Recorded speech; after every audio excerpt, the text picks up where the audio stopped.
非常欢迎大家来到我们第3期的 Chinese UX UI Designers Meetup。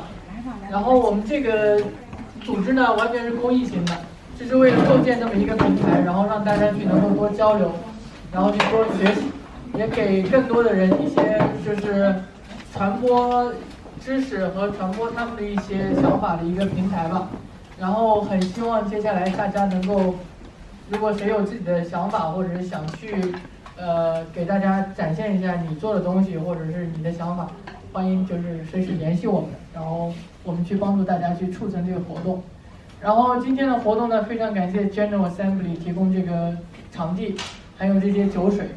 然后第一次我们不用自己花钱去做这些活动，非常感谢。然后我做了调研，有多少人是在 General Assembly 上过学的？来举个手，举高一点。大概有1/3吧。好，我们为母校鼓个掌好吗？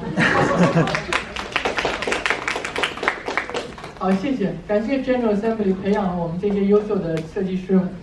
然后今天呢，我们有请到2位设计师，都是来自 Qantas team， 是 Qantas 吗？Qantas team， 就是我发音不太准啊，就来自 Qantas team， 然后他们不仅是设计师，同时也是UX researcher， 然后同时也是老师，去教一些学生，然后也是 mentoring。然后呢，今天我们的第1位是 Loletta Cheng， 然后大家掌声欢迎一下。Loletta 讲完之后他会有一个提问的环节，然后希望大家呢每个人提一个问题，然后尽量多留一些时间给别的同学去提一些问题。好，谢谢。我以为我是第2个。抱歉。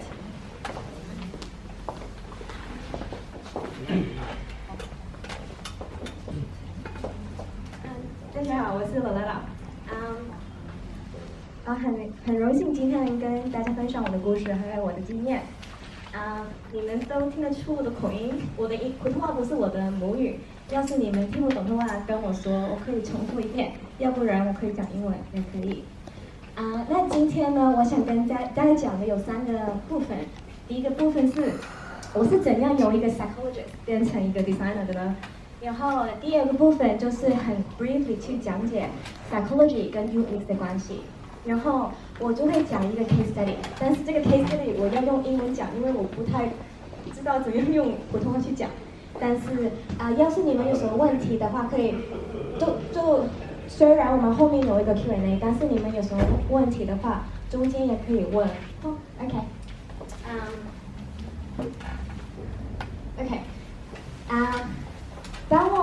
因为我读书的朋友都问我，你是怎样从一个 psychologist 变成一个 designer 的呢？其实我觉得也是一个机缘吧。因为我读大学的时候，我们要做4个不同的实习。我第一个是去了那个risk management， 然后做招聘，然后做career counseling， 然后最后我是做 UX 的。因为当我做 UX 的时候，我发现这个真的很好玩。然后也是一个很不同的方法去 apply 我的 psychological skill and knowledge， 所以我真的很喜欢它。然后也给我很多机会跟别人讲话呀，跟去互动啊。你想一下，其他的工作也不会给你这个机会。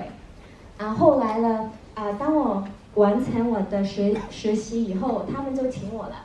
然后我就从2014年到2018年，我就做了5年吧。我做的地方是叫做Feedback Solution。它是一个 consultancy， 我们做的东西就是从 research design to development， 所以我们的客人都很多不同的 industry， 不同的 project。但是后来呢，到2018年的时候，我觉得我应该去探索一下外面的世界有什么其他的东西，因为我在那个5年的时间，我学了很多东西。我从那个 junior consultant become a senior become a lead consultant， 但是我觉得外面的世界有很多不同的地方，很多不同的人，所以我想要去学习一下，也分享一下我的经验。所以在去年呢，我做了很多不同的东西。我在 Academy XI 做 mentoring，我现在在 XD 也做 mentoring， 我也去了 IG 做一会儿，但是呢，现在我是在 Qantas 做了2个月，我才刚开始，所以我不知道。所以今天我分享的东西不是 Qantas related 的，但是你们有什么问题可以问一下。但是今天我分享的是我在 feedback 时候做的东西。所以这个就是我的 journey， 有问题吗 ？OK， 那当我跟别人讲我是 psychologist 的时候，他们也想这个。你有问题是你妈的问题，你爸的问题，你小时候的问题。但是这不是我做的东西，因为当你想一下，心理学呢其实是很大的领域，很大包含很多不同的东西。我们去读的是我们的思维、我们的行为、我们的想法、我们的 value、我们的推动力。我们是读很多不同的东西。我们的核心是我们想要知道我们人类的想法我们的想法，我们的行为。所以当你想一下的时候 ，psychology 跟 UX 其实都是很一样的，因为我们做 UX 的时候，我们想要知道的就是我们的 customer 他们要的是什么，他们 motivation 是什么。所以我觉得 psychology 跟 UX 其实真的很接近，所以我很开心我进了这个行业。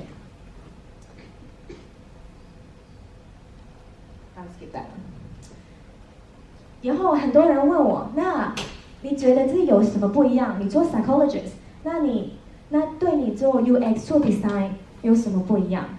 这个是因为我做 feedback 的时候，我们要做 sales pitch， 所以这个是我跟我客户说的。但是有时候我觉得我们最不同的地方是在于我们对实验的执着，还有我们以证据为依归的思考。我们 we are evidence based and we always do experiment to prove we are right or not。所以我觉得这两个东西是最不同的东西。你们有看过这些不同的 experiment 吗？有哪一个？第一个。第一个。对。第二个呢？不知道。第三个呢？这个是在 elevator 里面的，有看过吗？没有。这个是我最喜欢的 experiment， 因为你们知道 conformity 吗？这个的 concept of conformity。当我们人类，当你想一下，我们有一个东西是很重要的，就是归属感。我们想要归属一个团体，我们想要归属于一种东西。当有时候我们的想法、我们的行为、我们做的事情，也会因为我们的朋友外来的力量去改变。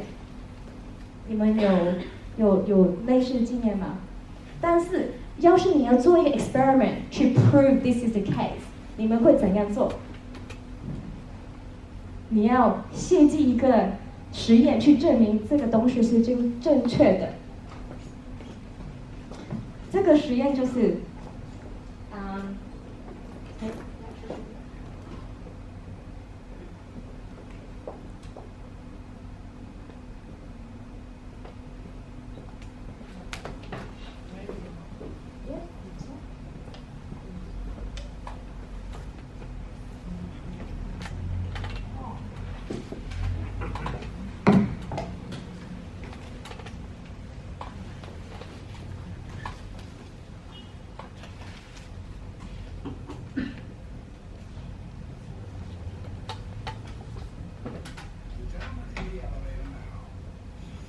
is a candid star. These folks who are entering, the man with a white shirt, the lady with a trench.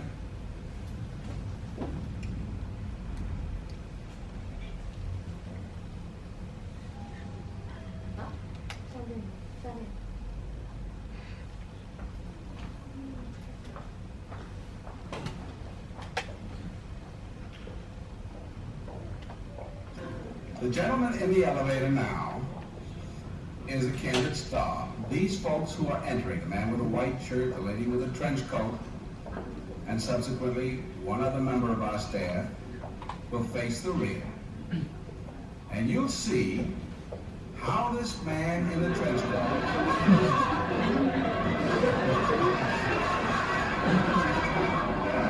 tries to maintain his individuality, but little by little,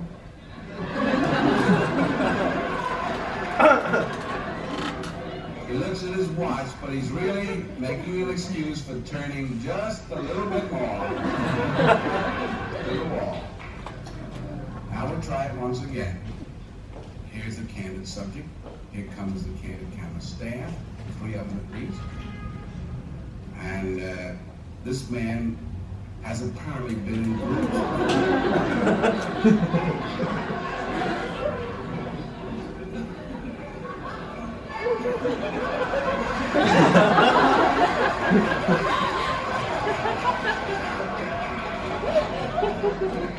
Now, here's a fella with his hat on in the elevator.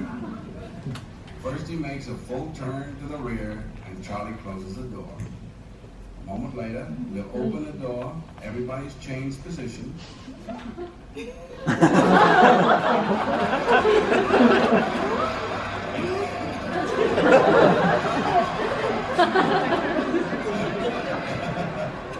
Now we'll see if we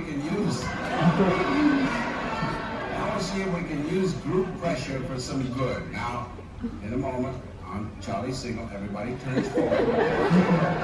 There, notice they take off their hats. And now, do you think we could reverse the procedure? Watch.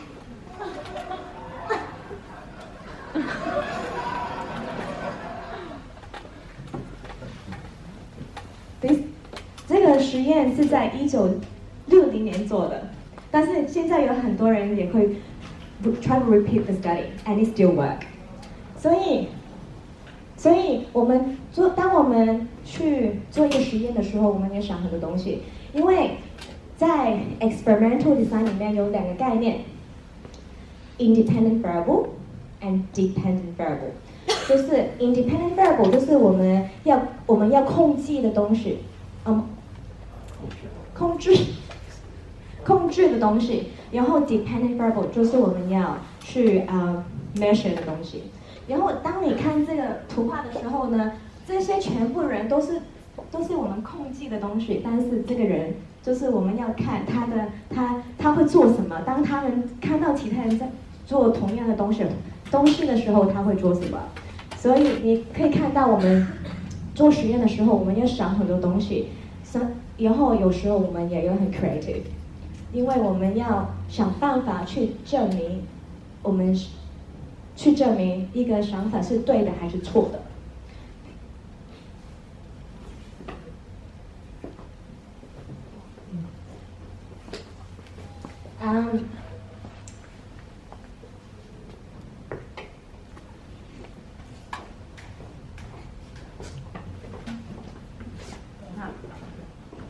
那个就是我很 high level 讲解 psychology 跟 UX 的关系，你们有什么问题吗？有问题吗？没有 ，OK。现在我想讲的就是我在 feedback 做的时候，因为我也要做很多client meeting， 我要做 sales pitch， 然后我要去跟我客户去讲解我们做我们工作的方法。所以今天呢，我就跟你讲一下我们是怎样去跟我这。Sorry. Okay, you sure? Yeah, we're sure. Okay, awesome. That's great. So what I'm going to talk about is really about how we explain our way of working to our client. The reason why I want to talk about that is because I was told that some of you have trouble explaining your process to your client or to people you work with. Now, obviously you guys are not foreign to this concept, the double diamond, the design thinking approach. What we do and all we do is really about understanding the problem and then proposing a solution. But sometimes there are different ways you can do that. But at feedback, what we tend to do is really break it down into 3 processes. And for all our project, we tend to take these 3 steps: discovery, design, and feedback. And for most of our project, we will take all these 3 steps because obviously we have to understand the business solution, the business problem, the customer problem, and then we can design based on that. And we need to get feedback to make sure that what we found was still right and correct. But sometimes we can actually do them separately. For example, some of our clients actually come to us with a question instead of a problem. They have no idea where to start. So in this instance, we can't do these 3 steps. But instead, all we can do is the first step, but mini step. What we've done is that for one of our clients, they come to us with a question rather than problem, right? So in that instant, we'll just do business research. All we have done would be business research. After the business research, we can then let them know what else they could do. So we can take all 3 steps, or we can take step 1 first, and then step 2 or step 3. But sometimes, with an existing product, for example, we might skip step 1 and 2 and go feedback first. Therefore, this is because we can understand what problem we have with the existing product before doing a discovery phase. So in short, you can basically do what you need to do for the problem you have at hand. So I suppose is, remember, these are 3 steps we need to take, but we need to be flexible. We can take all 3 steps, or we can take 1 step depending on the problem that we have at hand. And one really important thing is that sometimes when people think research, they only think about discovery. Okay, all you need to do is research, right, in discovery, but in reality, you have to do research in all 3 steps. Oops.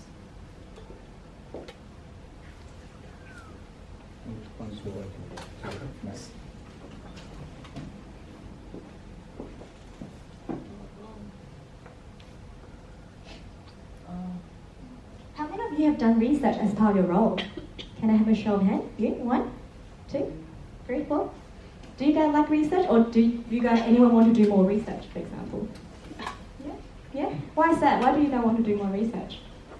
As much as you know, you're very clear about the question, what the question is. Exactly. So, what research have you guys done before while we're waiting for this slide to be fixed?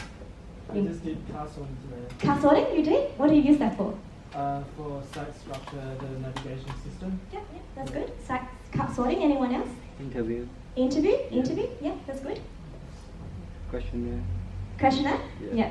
These are some of the most common techniques that we use. Now, what I want to show you as well is some of the techniques that you may be aware of, but is really useful if you need it. Have you guys heard of contextual inquiry? Do you know how to, anyone else? So, what do you use that for? Do you know what that's for, contextual inquiry? Just more like draw the pictures in your head, like get to understand what it's really like, Mm. To put yourself into the context of the users using that product, service, whatever. Yes and no. That one is more like more what we call mystery shopping or service safari. But in a way, we want to put ourselves in the customer's shoes, observing what they do. So now, imagine, because sometimes it's really hard to describe what you do. Now imagine that you have to describe to me how you tie your shoelace. Do you want to try? Yeah? Anyone want to try? Describe how you tie your shoelace. Anyone? It means actually what you did, what are you doing, and then you figure out. Yes, in a way. So contextual, because for some time, contextual inquiry is really about observing how people do their task in their own setting. So this is about looking at what they do, asking questions, and at the same time they can explain what they do. Because like tying shoelaces or what you do when you wake up, it's really hard to describe all the steps you go through because you do that every day. It's autopilot. You can't even explain how you talk sometimes, right? So for a really complex problem, or for problems that rely on the context, so there might be a lot of workaround, there might be things, because when you look at your desk, there will be a lot of workaround, right? Like post-it note, we have something there to really help us to do our job. So if the context is really important, and if you really need to understand if this is a really complex problem, then we always recommend doing contextual inquiry so that we can understand what they do in context. What about diaries? Any question about contextual inquiry? I can give you an example later on as well. Yeah? We're using something similar to body storming. Body, yeah, Is body the same storming. one or Yeah. different one? Huh? It's the same one or different one? Body storming is different. So body storming is basically often used as secondary method when you can't speak to your customer. So body storming is really about pretending that you're the customer and do their stuff, do the job that they need to do. So that way you can immerse yourself in the situation without actually speaking to them. So that's body storming. But where possible, always do contextual inquiry, speak to your user. Any other questions before we move on to another technique that I really want to share with you? Diary study. Have you guys heard about diary study? Yeah? Have you done it before? No, it's okay. So diary study is really good for longitudinal tasks. Everyone done online shopping before? Yeah? It involves different steps, right? You have to go to the website, look for what you want. You might not even purchase the stuff in the first go. You might go back to the website again, and then you go back a third time, and then you decide that you want the item. And then you wait for a week to actually receive it. So if you want to do research about online shopping, you could just interview them at the end and ask them, oh, how do you find the online shopping experience? But as we know, human is really, we don't remember things really well. So there was a study showing that we can only hold 7 plus or minus items in our memory, and it's even less now because of Google, because we can just Google anything. So if you just ask them about a process, a really long process, at the end, you're likely to lose all the information, all the data that you need, because for every visit to the website, they have different experiences. So for tasks that are more that doesn't complete in one sitting, we often recommend doing diary study. Now, one of the examples I can give you is click and collect. Have you guys used click and collect before? Yeah? So I think it was 3 or 4 years ago, we actually did a diary study for Woolworth before they launched out to every single customer, including Big W and other things. So we actually used 3 different methods. We use interview, we use diary study, and then we use contextual inquiry. So before our customer actually shop an item and pick it up at the store, we interview them. We want to understand, what do you think about this concept? When might it be useful, when might not be useful, so that we can do some initial interview to understand their thinking process. After the initial interview, we ask them to complete a diary study. Every time you go to a website or complete a task, we ask them to complete a questionnaire, so that we can capture what they're feeling, thinking, and the rating at that point in time. So they have to complete a survey throughout the online purchase journey. Now the fun part. After the item arrived at store, we actually observe how they collect the item. And what we used was we asked them to wear spy glasses so that we can see what they see. And we also walk behind them to see how they actually go about finding the click and collect place and how they pick up the item. So when we were observing how they collect the item, there was actually a lot of hiccup. They don't know where to go, they have to circle like 3 or 4 times to find the right place. They have to ask 3 or 4 people along the way. So as an observer, you realize that there are a lot of things that we need to fix, right? Because they can't find the counter, they can't find the item. But then, when that lady went to the counter and picked up the grocery, the staff was really nice, really apologetic, very nice, making the participant feel really good. So at the end, we interview her again and ask her, so how would you rate the over experience on a scale of 1 to 10? With 1 being not at all pleasant, to 10 being very pleasant. And our participant give a rating of 8 or 9 because of her interactions with the staff. If you were not there observing her process, you would take that for granted and go, everything is good, I don't have to think anything. But in reality, when you observe what happened, you know what you need to fix. So this is another reason why we always use more than 1 research method in our study where possible. And this is called data triangulations.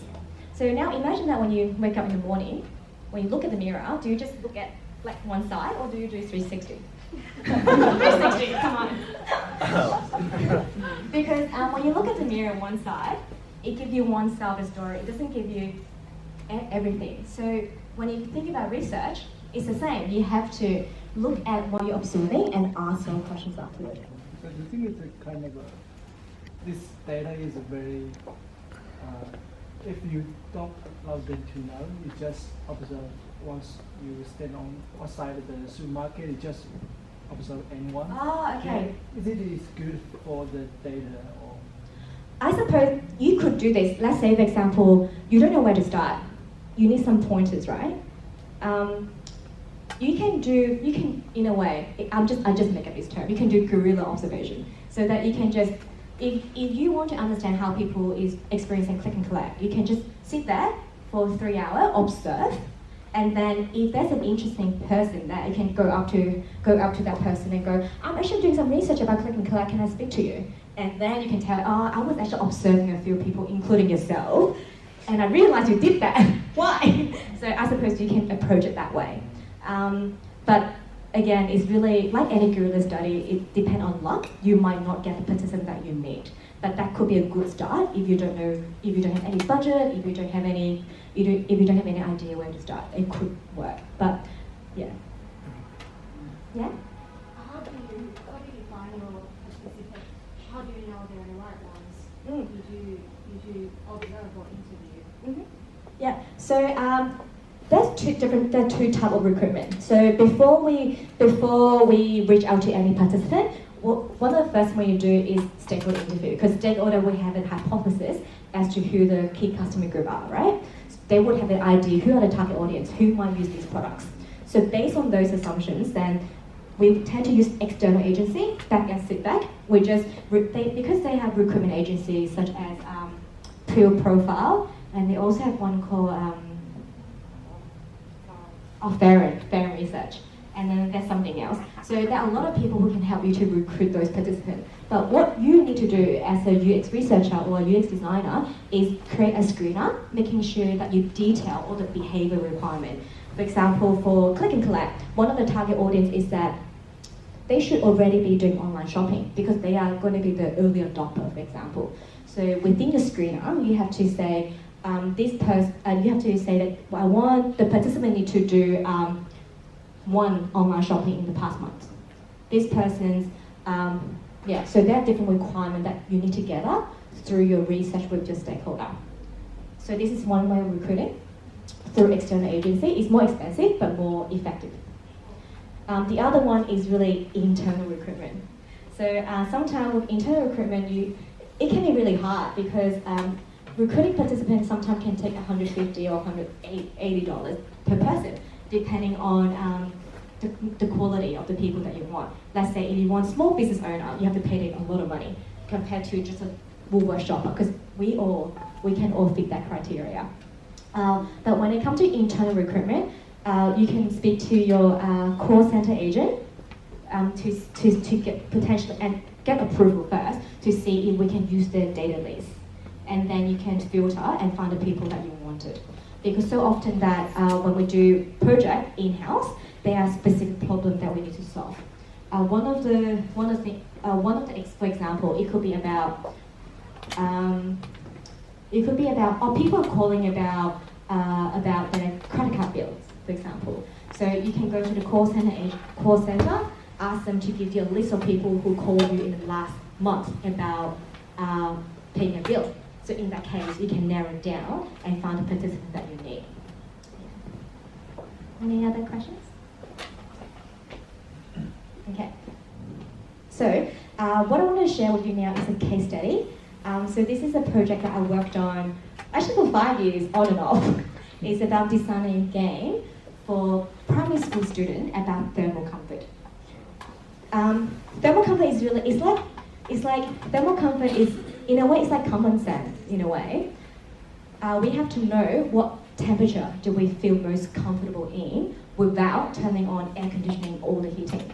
But when you think about when you were little, if your mom told you to put on a jacket, don't take it off, even though you're sweating, you won't take it off because your mom told you so. Yeah. So we really have to, and as a result of that, and as a result of that, school are losing a lot of money or wasting a lot of money turning on air conditioning and heating. And sometimes people will just turn the air conditioning on, but open the window and the door. Think about all the bills that the department need to pay for all the public school. So one of the purpose of this project is really about educating primary school students in thermal comfort so that they could, in a way, change the behavior. And it's, in a way, indirectly educating teachers as well so that they know what to do when the children are misbehaving in a way. And also to save money. So there are 3 different goals here. But then, where do we start? This project actually has 3 different phases, because when a client first came to us, it was only, they have a concept, but they don't know where to start.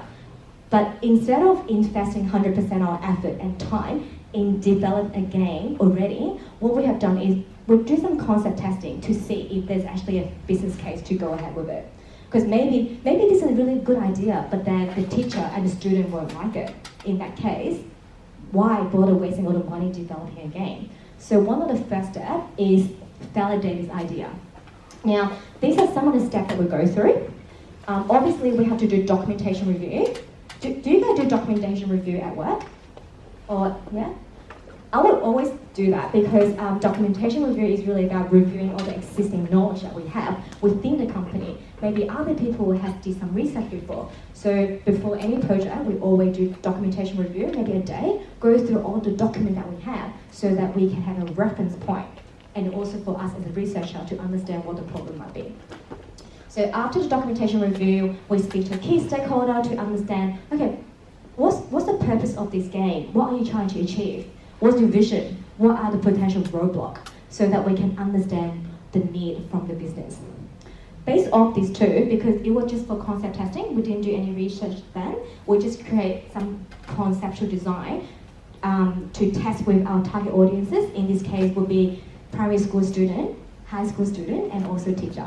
So these are the 4 steps we took to see whether or not this is an idea we should pursue. Now, these are some high-level wireframe that I did. Please don't laugh. I do a lot of copy and pasting and stuff. So now this is one of the concepts for primary school student, and this is a concept for high school student. And obviously, for teacher to use it, it needs to have academic value. So as part of this game, is really about providing or creating a dashboard for teacher to track the student progress. So we have developed this concept wireframe and also an interactive prototype. And then we speak to a few teachers, and we also play games with students as a group to see how and if they would interact with it. And through all the conversation, we realized that we shouldn't bother investing in a game for high school students. They have a lot to do already, and they are old enough to learn thermal comfort without a game. So as a result of that, we decided to, with our client, that we should just scratch the idea and focus on creating a game for primary school students. So through these 4 steps, we have proved that this is a really good concept to pursue moving forward, and that we should not focus on high school students. Now that's step 1. Step 1, we have already showed that, oh, this is a good idea. Our teacher, our student approved that. What next? So the next step is really about going through the detailed research and design process along with other experts. So I am a psychologist, I'm good at research, I can do wireframe, but I can't actually design games, and I'm not an educational expert. So in this instance, we work in a multidisciplinary team. We work with education specialists, we work with gaming specialists, and then us, the UX research and designer, as part of this project. Actually, I lie. We also engaged some professor from University of Sydney about thermal comfort, because we need to ensure that whatever we portray in the game and in the syllabus are actually correct. So we engage a lot of people as part of this process. And another thing we did is, this is a game, but then as part of this game, we also develop other things as well. We need to make sure that we need to create like a study plan for our teacher, so that teachers know how to use this game. If we don't give it to them, they won't use it. So we have designed study plan, we have designed a game, we have the dashboard. And all these come hands in hands. We can't just do usability testing, because if you do usability testing on the game itself, we can know what problem there might be in the game, but then we don't know how the teachers and the students are going to use it in a classroom setting. So what we have done here is what we call experience prototyping plus usability testing. So what I meant by experience prototyping is that we want to see how the game's going to work in real life when the teacher has time to prepare for it, when they're facilitating it in a classroom. What's the experience look like? So what we have done is we have recruited for different teachers from different cohort, from different stages, like lower primary, middle primary, higher primary. And then we meet with them, explain to them the purpose of the game, we show them the teaching material and the lesson plan, and then they have a choice to either use the lesson plan we give them or they can improvise. It's like real life, because teacher would not necessarily follow the rule that you give them anyway. And the purpose of that session is really to get them on board with the game so that they can have a week to prepare for the lesson. After that, a week later, we go to the school. We do contextual inquiry, in a way. So we go to school, we observe how the teacher teach the lesson and 1 hour lesson using a game in a classroom setting. And then we conduct interview with the teacher to see, how do you find the whole process? From actually getting lesson plan to planning the lesson and to facilitating that using a game. So by doing this experience prototyping, we get to know what the whole process looks like rather than the usability of the game itself. And we managed to get a lot of insight through this process. One of the things was that because by default, like any game, the sound is on, right? Because we want the excitement, we want people to la la la la la. But then when you use it in a classroom setting, this is the first thing that the teacher told the student to turn off, is the sound. If we do that in usability testing alone, like a one-on-one, we won't be able to discover this insight. But after we have done the experience prototyping, we also did some one-on-one usability testing with teacher and student, because it allows us to drill down into the usability of the interface itself. Because through the experience prototyping, we zoom out already, we understand the context, we understand everything, how everything works together, and then we zoom in. Oh, sorry, these are actually some of the wireframe that we put together. So this is meant to be an IA, but it's quite different because with this particular IA, we only have the structure is really flat. So instead of just doing a hierarchy, we also show the page flow, the information structure, so that we can understand what information is needed on each page rather than just a hierarchy. And over here, you can see that they're actually different components. I didn't explain at the beginning, sorry about that. We have a public website. We have a login session for teacher to get all the information that they need for teaching. And we have a session for students. So this is how everything fits together. And this is just some wireframe for your reference. So because for me, I do wireframe design, which is more like black and white, and I don't do UI design because that's not my expertise. What we do next is we work with a designer to turn this wireframe into a real life setting. Because all we want to do here now is really to understand the information structure, the flow of the page, and why information needs to be there or not be there. And now this is the pretty versions. This is where what our game kind of put together. As you can see in this game, they can go to the classroom, they can interact with different things within the game. They can touch the air conditioning, for example, change to different air conditioning based on the efficiency rating. They can change the clothes depending on the weather, because in the game, the weather is actually mimicking the real life weather as well, so that they can learn that they have to change themselves before they turn on air conditioning, for example. And they can also manipulate the outdoor area, because one of the things is that shading. If you have shading, you don't have to turn your fan on, for example. So that we also give the student the ability to manipulate the external and the internal environment. So this game is actually closely related to the learning syllabus we have in So Well as well. So that's the reason why we have to work really closely with education experts. Is this on the iPad? Yes, it's on an iPad. Everyone has an iPad. So yes and no. So what we have done is that for most of the school, they will have the supply, but it's different depending on the school. Because I don't know if you know, for public school, it's self-funded. You might be allocated some fund, let's say $100. You can use it however you want. You can get iPad, you can get desktop or you can get something else. But we realized that most schools do have iPad. However, in a way, it's iPad plus desktop, so that you can actually use it in both devices. Actually, I lied. What we have designed is a it fits your tablet perfectly, but it's actually a website. And then we also translate it into an app, but instead of an actual app, we just use a wrapper so that you can actually download it, but it's actually a website instead on an app. So it's quite diverse, but we know that most schools have desktop and tablet that they can use and share among students. That's the reason why we go with a tablet optimized design rather than desktop. Yeah, and it's quite fun because we have to design for touch screen as well. And when I do the prototyping, it was actually really fun. And back then I used Xura rather than Sketch, so it's much harder. Yeah, any questions? One last video, because this game is actually planned, I don't know if there's going to be a delay or not. We're actually planning to launch this game end of year or next year. And this is video that we put together. Not yet.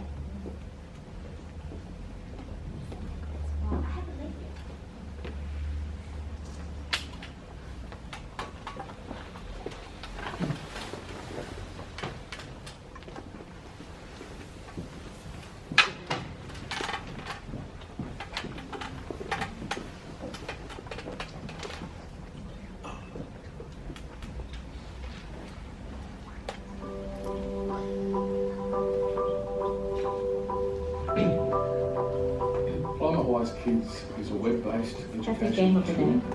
It's been devised to help all students understand about thermal comfort and energy efficiency from kindergarten all the way through year 6.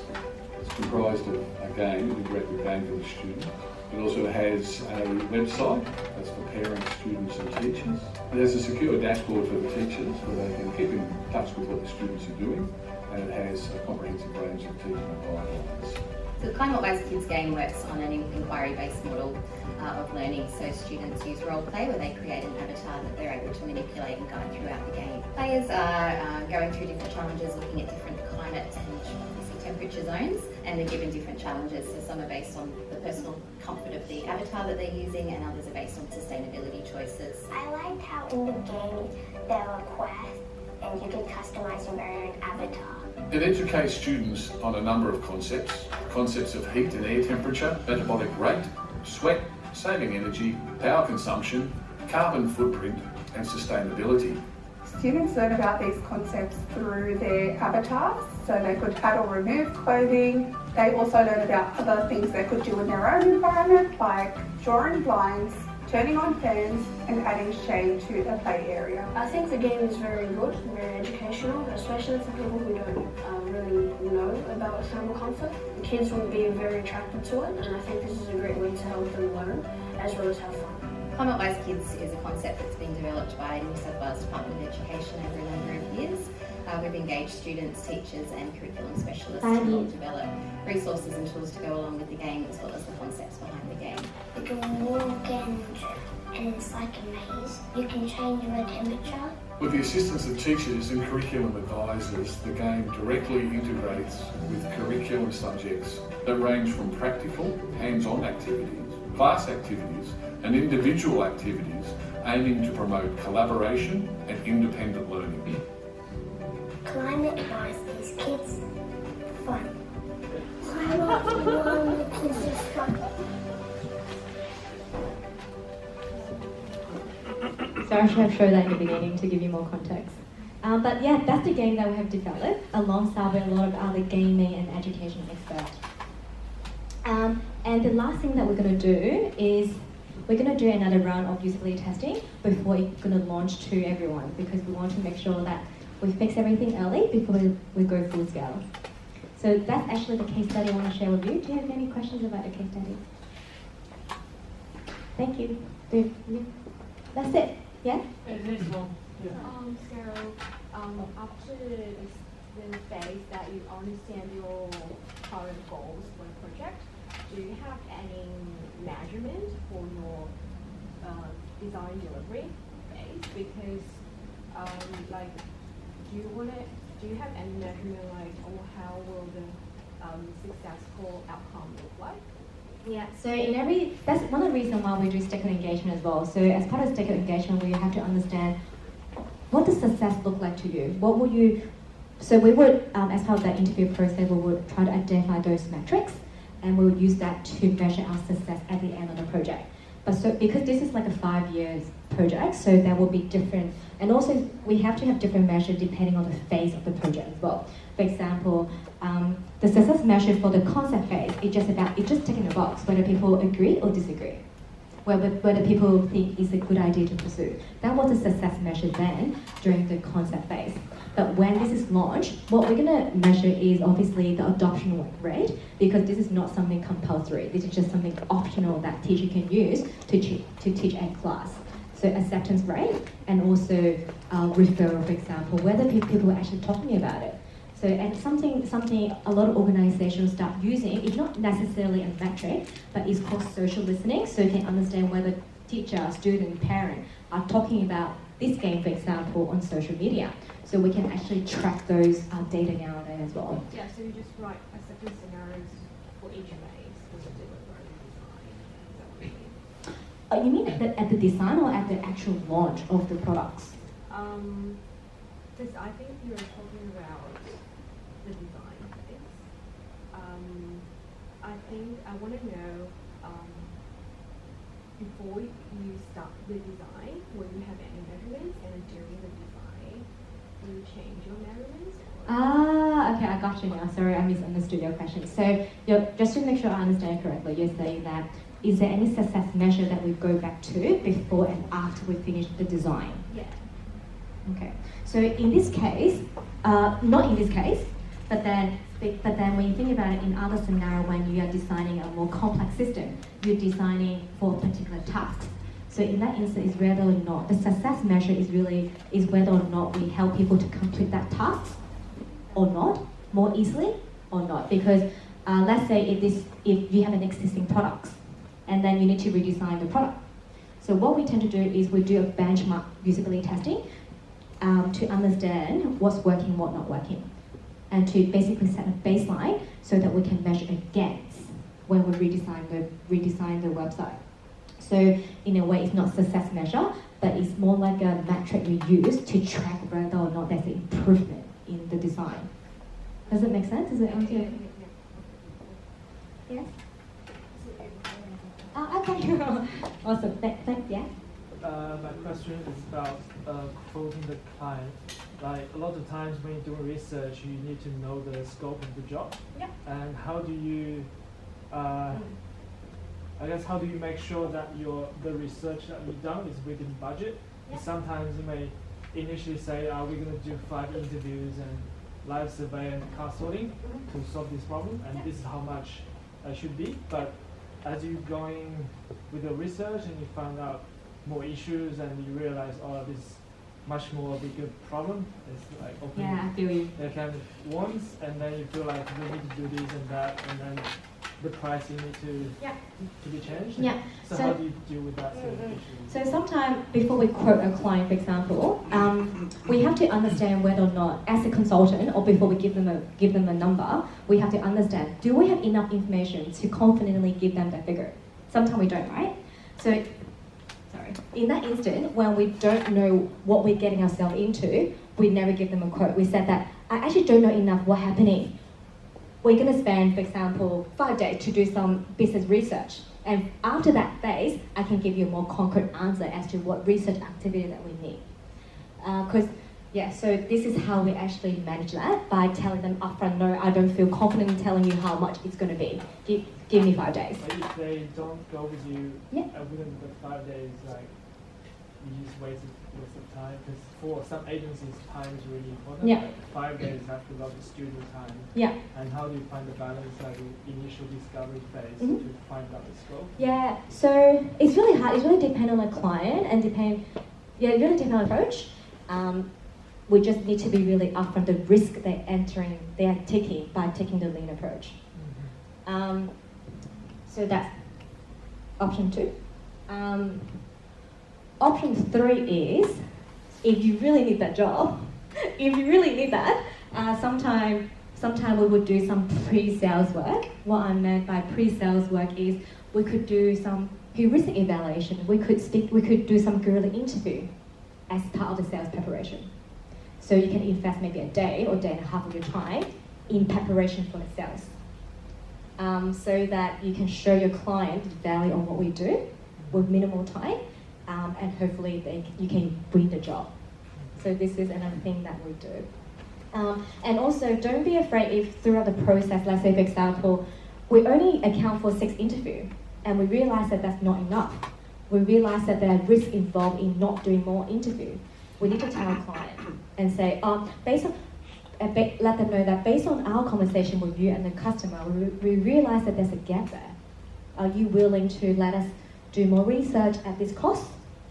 As long as we explain to them, they tend to agree and give us more money as a result of that, providing that you're doing good work.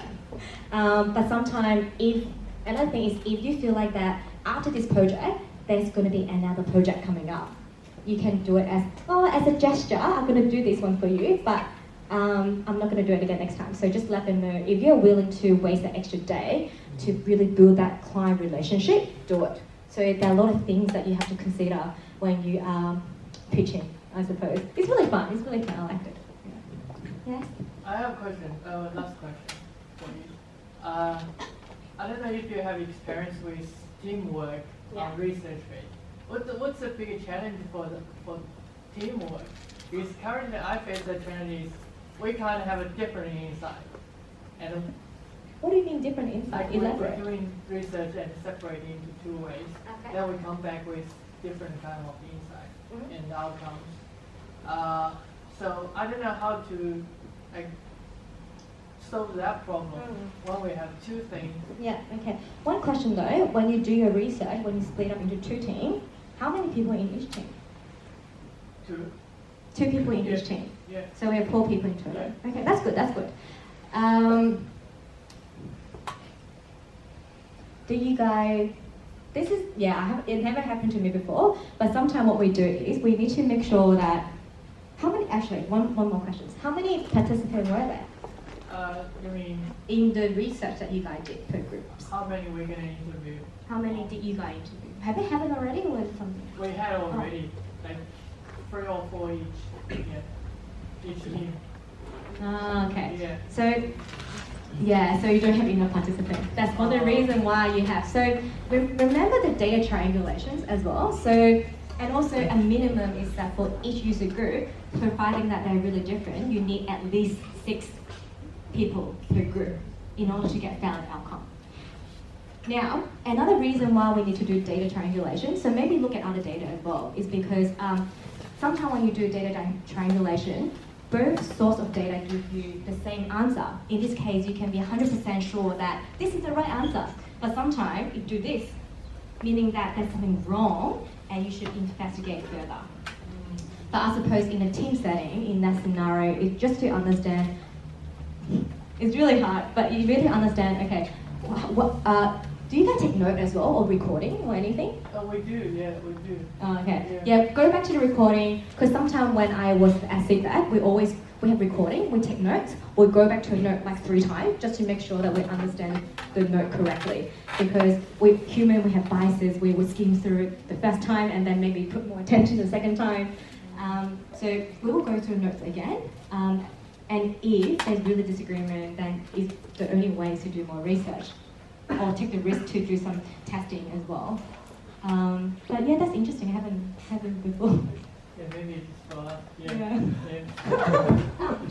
but sometimes it also depends on the way how you recruit your participants as well. That's true. So if you have a very, like in magazine long normal curve, if you put the participant extreme end, so you may have very different insight. So now you have to think about the persona that you're creating against for your design. To design like which, is there any insight you can aggregate to a common good, or if you actually have 2 directions that you need to consider, which is the way that you have to go back to your business masters for they have to make a call which way to go. She's a psychologist as well, but that makes sense. Yeah. She's here to support me. But yeah, 6 person per group. Yeah, remember that. Need more hardware. Yes. Do more research. Thank you.